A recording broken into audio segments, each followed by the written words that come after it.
What's going on, guys? My name is Chris. Thanks for joining the channel. Today we're talking about Tesla. We're going to go over what this company has done in the last 5 days stock price wise. Then we're going to see what funds that have to buy Tesla as they join the S&P 500 and how much they have to buy of this company. We're also going to go over some of the analyst expectations for this stock and how they've gone from a hold to a buy and their price ratings for this stock. That's another good reason for this stock to have jumped in the last 5 days. And then finally, we're going to see what companies that Tesla could potentially replace in the S&P 500. Thanks for joining the channel, guys. Please hit that spicy like button, hit the subscribe button, and let's get started. All right, guys, let's start with their stock price because this stock has gone parabolic in the last 5 days. If we check out their 5-day chart, they are almost up 20% already, and they haven't even got to the $500 mark yet, which makes me believe that this stock has a lot of room to grow before December 21st, especially if they have a lot more funds buying in and people like me and you buying in, knowing that this stock has a lot of room to grow in the near future. And of course, today they are up about 1%. We'll see where they close today. It looks like they're pushing up against that $500 mark, but they're having trouble. I would say if they do push past that $500 mark, we'll see a sharp drop and then a climb back to 500 and past 500 after that. So who has to buy Tesla? Who has to buy Tesla?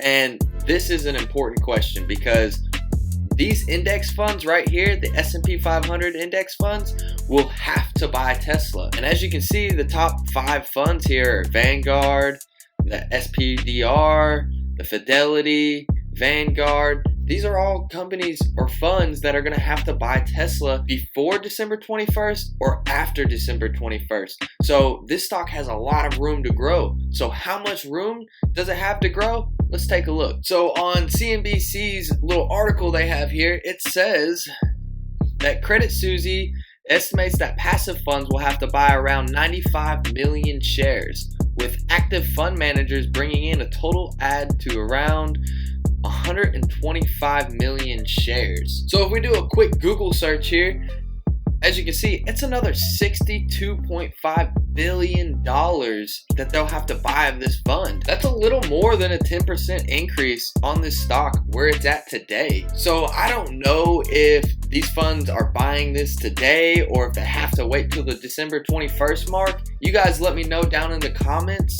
But this brings massive growth and massive amounts of money into this stock for sure, which is the reason I think that they can push past 500 and potentially get to that $600 mark before the end of the year. And one more reason why this stock is up so big in the last 5 days is Jonas took his Tesla rating to the equivalent of a buy from a hold, and this price target is 540 from 360. So that's obviously more upside from where it's at right now, like a good about 8% upside from where it's at right now.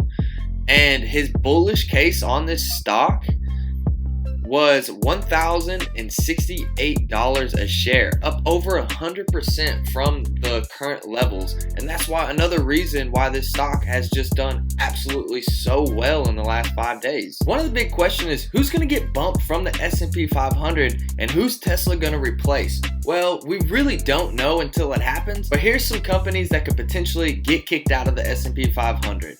So as you can see on Seeking Alpha here, would it be symbolic for the company that gets bumped to be the oil company? Well, there's a really good chance because number 499 with a market cap of $4.2 billion is Apache here, and they are an oil company.